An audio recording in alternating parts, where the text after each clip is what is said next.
Aujourd'hui, je te montre comment sauvegarder ton coffre-fort Obsidian et le synchroniser entre tes différents appareils, que ce soit ta tablette, ton téléphone ou ton ordi. On va configurer ensemble la méthode que j'utilise aujourd'hui en fin de vidéo. La méthode la plus simple, évidemment, c'est celle créée par Obsidian. Ça s'appelle Obsidian Sync. Elle te coûtera 10 € par mois à l'heure où je te parle et elle te permettra de sauvegarder tous les fichiers de ton coffre-fort. Les avantages de cette solution, c'est qu'elle est cryptée de bout en bout. Elle est super bien intégrée. Dès que tu pourras installer Obsidian sur un appareil, tu es sûr que ça marchera pour sauvegarder tes fichiers, que tu sois sur Linux, Windows, Mac, peu importe. Et elle a aussi une fonctionnalité de gestion des conflits, c'est-à-dire que si tu modifies le même fichier sur ton ordi et sur ton téléphone en même temps, tu pourras retrouver les deux modifications sur le même fichier et tu auras juste à choisir quelle version tu veux garder. Mais il y a des inconvénients, déjà le prix. Elle coûte 10 €, donc ce sera un abonnement à rajouter à tes abonnements. Le stockage est limité à 10 Go et j'ai pas vu de solution pour augmenter le nombre de gigas. Donc si tu sauvegardes que du texte, ça ira. Mais si tu as rajouté des images, des vidéos, pourquoi pas, ça sera limité. Ce qui m'amène à mon autre point, chaque fichier ne pourra pas excéder une taille de plus de 100 MO. Donc, encore une fois, si tu sauvegardes de grosses photos, des vidéos par exemple, ça risque de coincer. Git, à l'origine, c'est l'outil de prédilection des développeurs. Ça leur permet de gérer leur code informatique qu'ils écrivent, de pouvoir suivre chaque modification, de faire des retours en arrière sur des précédentes modifications si c'est nécessaire. Bref, de collaborer sans se marcher sur les pieds en équipe. Et donc, c'est super adapté pour tout ce qui est gestion de fichiers texte. En l'occurrence, sur Obsidian, on crée des fichiers texte. Donc, Obsidian et Git, ça pourrait être une collaboration assez naturelle. C'est pour ça que certaines personnes l'utilisent pour sauvegarder leur coffre-fort. Je mets juste des petits hauts là, parce que pour utiliser Git, comme je te l'ai dit depuis le début, faut être un peu geek, faut un peu s'y connaître, donc il y aura une courbe d'apprentissage. Et si t'es pas très tech, disons, je pense que tu peux passer directement à la prochaine méthode. Mais si tu t'y connais, il y a deux solutions pour utiliser Git avec Obsidian.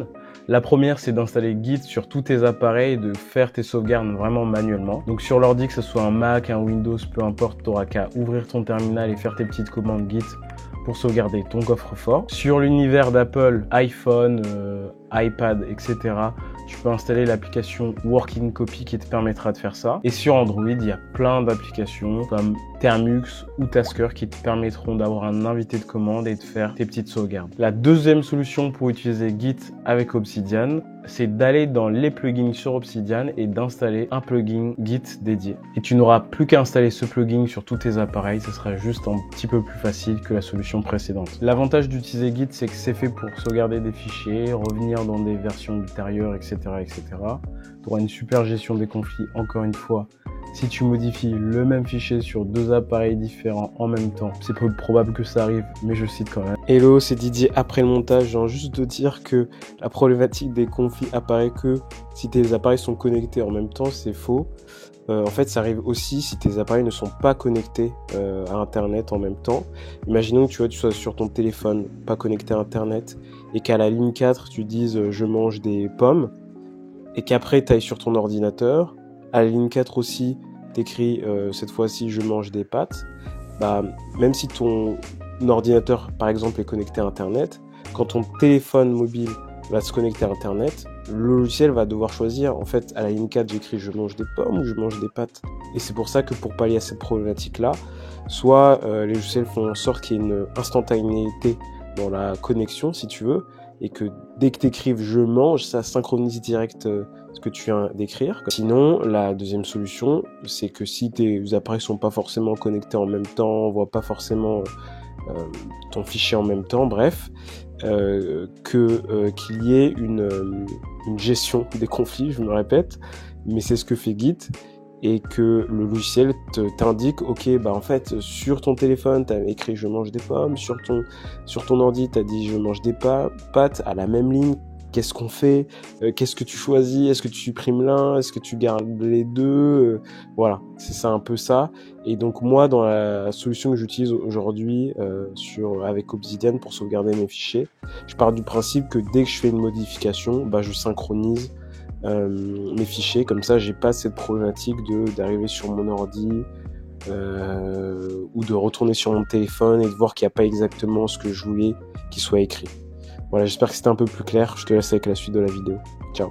Par contre, il y a quelques inconvénients. Le premier, c'est qu'il y aura une marge d'apprentissage. Étant donné que c'est un outil pour les développeurs, il y a pas mal de choses à apprendre. Le deuxième point, c'est que Git, c'est un logiciel. Donc, en fait, il faudra que tu choisisses un hébergeur pour sauvegarder tes fichiers. Il existe GitHub, GitLab, c'est très connu, tu connais d'ailleurs certainement. Mais par conséquent, en fonction de l'hébergeur que tu utilises, tu auras des limitations de stockage. Par exemple, sur GitHub, en version gratuite, le dossier que tu pourras sauvegarder, /repo, ne pourra pas excéder plus de 2 Go et tu seras limité à des tailles de fichiers de moins de 100 MO. Et sur GitLab, en version gratuite, tu seras limité à un dossier total de 10 Go et à des fichiers plus petits que 100 MO également. Tout ça, c'est des informations à prendre en compte avant de décider de sauvegarder tes fichiers sur Git. Ok, maintenant on passe à la solution la plus privilégiée si tu es très à cheval sur la protection de tes données, parce que SyncThing n'utilise aucun serveur externe. C'est un logiciel qui te permet de synchroniser tes fichiers entre tes différents appareils de manière cryptée et sécurisée. Ça fonctionne avec le protocole peer-to-peer et en fait, tes deux appareils, imaginons ton ordi et ton téléphone, vont directement se connecter l'un à l'autre. Ils vont échanger les fichiers que tu souhaites sans passer par un serveur dans le cloud, comme on le dit. Je te laisserai regarder des vidéos pour t'expliquer un peu plus en détail le fonctionnement et la configuration sur tes différents appareils. Parlons des avantages. Au niveau de la protection des données, c'est très chouette comme je te l'ai dit, tu gardes le contrôle sur tout, c'est chiffré. En plus, SyncThing est gratuit et open source et tu le retrouveras sur toutes les plateformes Android, Mac, Linux, Windows. D'ailleurs, si tu veux le télécharger, le lien est dans la description. Et l'autre gros avantage, c'est que tu peux vraiment synchroniser tout type de fichiers. Tu seras juste limité par ton stockage sur chaque appareil synchronisé. Parlons maintenant des inconvénients, et il en existe quelques-uns. Je t'explique. Premièrement, pour faire la synchronisation de ton coffre-fort ou tout type de fichier en utilisant SyncThing, tes appareils devront être allumés en même temps pour faire cette synchronisation et ils devront être sur le même réseau. C'est-à-dire que tu pourras pas, je sais pas, entamer une synchronisation en étant sur la Wi-Fi de ton travail avec ton ordi à la maison qui est connecté à la Wi-Fi de chez toi. Pour contourner ça, il existe des possibilités comme utiliser par exemple un NAS. C'est une sorte de serveur maison si tu veux.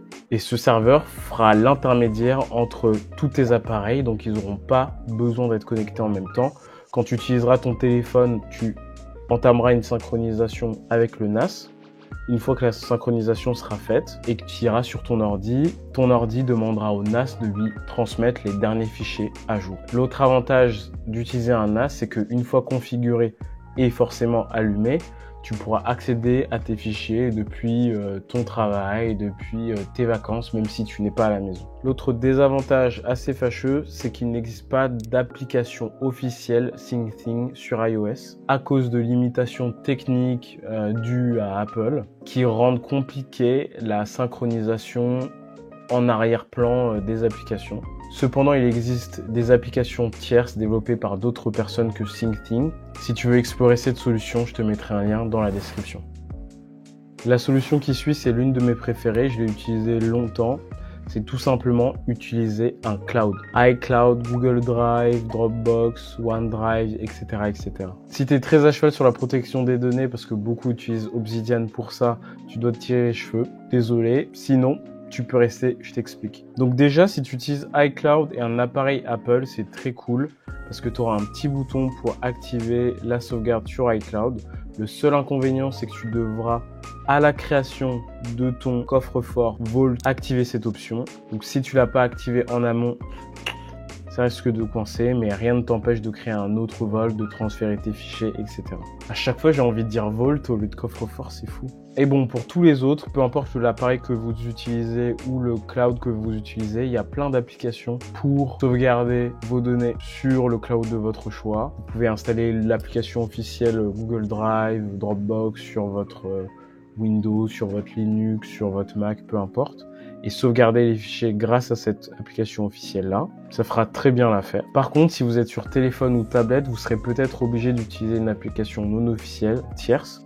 Il y en a plein qui existent sur Android, il y a AutoSync par exemple. Et toutes ces applications vous permettront de faire le lien avec votre cloud et de retrouver les fichiers que vous avez sauvegardés par exemple sur votre ordi il y a 5 minutes.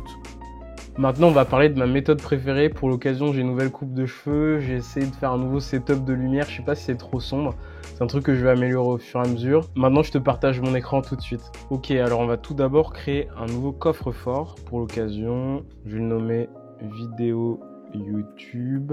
Hop, on choisit la localisation. Dans les documents, hop, création. Bien sûr, on n'est pas obligé de recréer un coffre-fort pour cette méthode, mais c'était l'occasion. Alors maintenant, on va aller dans les paramètres d'Obsidian. On va... Bon, désolé, moi, je vais mettre Obsidian en anglais. Je trouve ça plus simple. Il a fait le mec, quoi. Du coup, on va aller dans les paramètres. On va aller dans Community Plugins. Ça s'appelle module complémentaire en français, je crois. Donc, on va les activer. Et ici, en fait, tu auras accès à plein de plugins créés par la communauté d'Obsidian qui peuvent t'aider pour faire un tas de choses. Je te laisserai naviguer dedans. Et donc, nous, on va aller en chercher un spécifique qui s'appelle Remotely Save. Celui-là. Hop. Donc ici, tu as toute la documentation qui t'explique comment le plugin marche, etc. D'ailleurs, il y a une petite mention qui est hyper importante. Toujours essayer d'avoir plusieurs moyens de sauvegarde. On ne sait jamais ce qui peut se passer. Parce qu'en l'occurrence, d'ailleurs, nous, on va stocker nos fichiers dans un service externe de type un peu cloud, si tu veux. Et comme tu le vois, Remotely Save te permet de sauvegarder sur des supports comme AWS S3. Si tu es développeur, tu sais ce que c'est, sinon c'est pas hyper important. Mais nous, on va utiliser un service du style de AWS S3. Ça te permet aussi de sauvegarder sur Dropbox, OneDrive, etc., etc. Je te laisserai lire. Et donc, tu n'as plus qu'à l'installer. Hop, ça va installer les plugins. Sinon, toi, ça va. Ça prend un peu de temps, apparemment. Hop, ça l'a installé. Comme tu le vois, on le voit juste en bas quand on revient sur le menu. Et on n'a plus qu'à l'activer, aller dans les paramètres et modifier les options. Et une fois que tu es sur les options de Remotely Save, tu dois choisir sur quel type de service tu veux sauvegarder tes données. Donc ici, tu as la liste qu'on mentionnait tout à l'heure. Nous, on va prendre S3 ou compatible. Et après, juste en dessous, tu as plein d'informations que tu dois renseigner pour que Remotely Save sache où il doit sauvegarder tes données. Donc maintenant, je te propose de retourner sur notre navigateur et d'aller sur le site où on va sauvegarder nos petites notes. Donc maintenant, on va chercher un service de stockage de fichiers compatible S3. On va pas prendre AWS S3 ou Amazon S3 parce que le service d'Amazon de stockage de fichiers est assez complexe, ou en tout cas la phase d'inscription est super complexe, donc on va pas faire ça du tout. Et moi je te propose d'utiliser un service qui s'appelle Storj. Tu pourrais utiliser un autre site, peu importe, la logique est la même. Et donc hop, j'utilise ce service parce que il est assez simple d'utilisation, en tout cas pour configurer ta sauvegarde sur Obsidian, et parce que les données sont encryptées également, et c'est un service de stockage décentralisé, c'est-à-dire que toutes les données sont réparties sur des milliers de serveurs, comme tu peux le voir sur la carte ici. Lorsque tu vas héberger un fichier sur Storj, il va être coupé en 80 pièces qui vont être envoyées à plein de serveurs au hasard et également des serveurs près de chez toi. Et quand tu vas vouloir y accéder de nouveau, en fait, Storj va rassembler 29 pièces. Il suffit seulement de 29 pièces pour donner accès à ton fichier. Et l'un des avantages de ça, c'est que en fait, si quelqu'un voulait hacker tes fichiers, il faudrait qu'il hack au moins ces 29 serveurs en placement pour accéder à ta donnée. Et en plus de ça, il faudrait qu'il passe toutes les mesures de sécurité du site, notamment le fait que tes fichiers sont encryptés.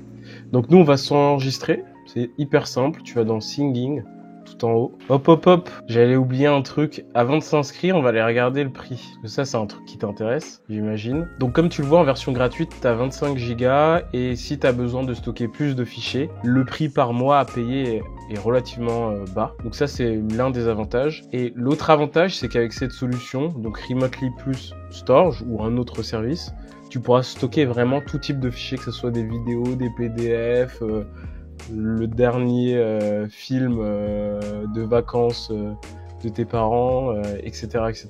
Maintenant, inscrivons-nous. Donc, pour t'inscrire, il faut d'abord que tu choisisses une région. Nous, on va rester en Europe. Après, il faut que tu choisisses un email et puis un mot de passe. Le plus compliqué possible, c'est le mieux. Donc, moi, il est very strong. Génial. Et hop, tu peux créer ton compte. Comme tu le vois, c'est assez simple. Donc, nous, on utilise Storj pour nous-mêmes. On va donner un petit nom à notre compte. Didier Laquette. Génial, on continue, hop. Et maintenant on peut ouvrir. Et donc ici on a accès à un projet, tu peux en créer un nouveau ou utiliser celui créé par défaut. Nous on va utiliser celui créé par défaut. Tu pourras changer le nom, après c'est pas très important. Et donc ici tu as un peu un dashboard de tes limites de stockage, de transfert de fichiers, ainsi de suite. Nous ce qui nous intéresse c'est les buckets. Donc on va aller dans Browse et on va créer un nouveau bucket. Un bucket c'est l'emplacement où va être stocké ton fichier. Donc maintenant on va choisir un nom, c'est important parce qu'on va le réutiliser tout à l'heure. Donc on va l'appeler Obsidian.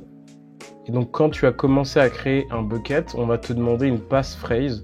C'est en gros un mot de passe. Donc je te conseille d'utiliser un gestionnaire de mots de passe comme je le fais moi et de générer un mot de passe très compliqué. Alors hop, désolé si tu vois pas mon écran maintenant, je suis en train de setup un mot de passe. Tu auras juste à l'indiquer juste ici. Donc le mien est hyper compliqué. Je vais continuer. Bien sûr, moi je te le montre, mais ne partage pas cette passphrase. Sauvegarde là bien au chaud. Et donc voilà, j'ai créé mon bucket. Je pourrais commencer à envoyer des fichiers en upload, en drag and drop comme ça. Hop, on va faire un exemple de la miniature d'une précédente vidéo YouTube. Ok, maintenant qu'on a mis une passphrase, qu'on a créé un bucket, on va aller dans la partie Access pour créer une Access Key afin d'avoir tous les identifiants qui nous permettront, qui permettront à Remotely et Obsidian de se connecter au bucket qu'on vient juste de créer. Donc pour ça, on va cliquer sur New Access Key. On va mettre un petit nom, on va mettre Obsidian. On va mettre S3 Credentials. On va faire suivant.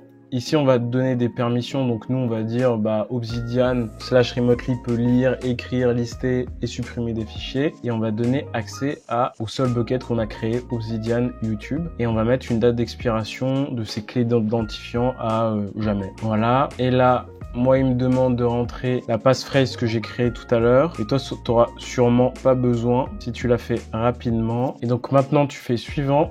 Mais tu as aussi d'autres options. Tu peux soit en créer une nouvelle ou soit il peut t'en générer une.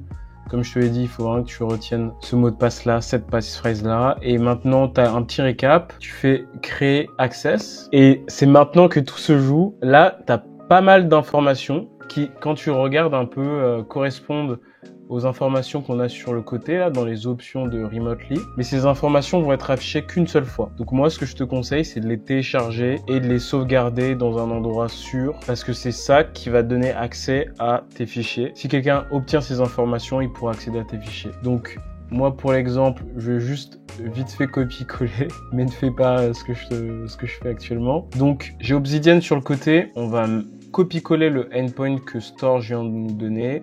Donc moi, c'est http gateway.storjshare.io. On va prendre la secret key et on va aussi la coller. Et ici, on me demande la région. Et si tu te rappelles bien, quand on s'est inscrit, on a dit que nous, on était en Europe. Donc on va écrire eu1.storj.io comme cela. Maintenant, il ne manque plus que le bucket name. Et si tu te rappelles bien, on l'a appelé Obsidian YouTube. Maintenant qu'on a tout rentré, on va pouvoir essayer la connexion. Donc, a priori, ça ne marche pas. Ils me disent que la région n'est pas valide. Donc, je vais essayer cette fois-ci de mettre uniquement EU1. Et hop, the bucket can be accessed. Super, génial.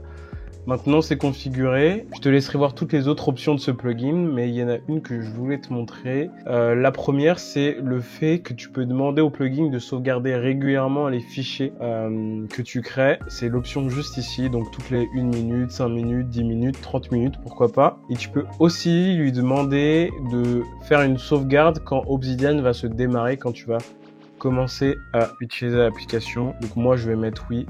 Sauvegarde tous mes fichiers 1 seconde après avoir démarré. Une fois que tu as paramétré toutes ces informations, tu n'auras qu'à faire exactement les mêmes manipulations avec les mêmes identifiants sur ton mobile, sur ton autre ordi, sur ta tablette ou qu'importe. Donc, c'est-à-dire installer Obsidian, installer le plugin et rentrer ces informations pour accéder exactement au même fichier. Et ton bucket fera office de point de sauvegarde et tous tes appareils vont se connecter dessus pour obtenir les fichiers que tu as sauvegardés. Donc une fois que c'est fait, comme tu le vois, on va passer Obsidian en plein écran. Donc comme tu le vois, ici il y a un petit bouton qui vient d'arriver qui concerne Remotely. Et si je clique dessus, il va se synchroniser avec mon bucket S3. Et comme tu peux voir juste ici, il y a la petite image que j'ai sauvegardée tout à l'heure, si tu te rappelles, dans mon bucket. Génial, ça fonctionne correctement. Comme je te l'ai dit, il me reste plus qu'à faire les mêmes manipulations sur mon mobile et tout sera sauvegardé au même endroit. Merci beaucoup d'avoir regardé cette vidéo, j'espère qu'elle t'a été utile. En tout cas, n'hésite pas dans les commentaires si toi aussi tu as d'autres méthodes pour sauvegarder tes fichiers à les partager. N'hésite pas non plus à t'abonner. Et dernière chose, j'ai créé une fiche récap qui récapitule tout ce que je viens de te donner comme information. Le lien est dans la description. Sinon, tu peux aussi t'abonner à ma newsletter. Et puis nous, on se dit à la prochaine. Ciao!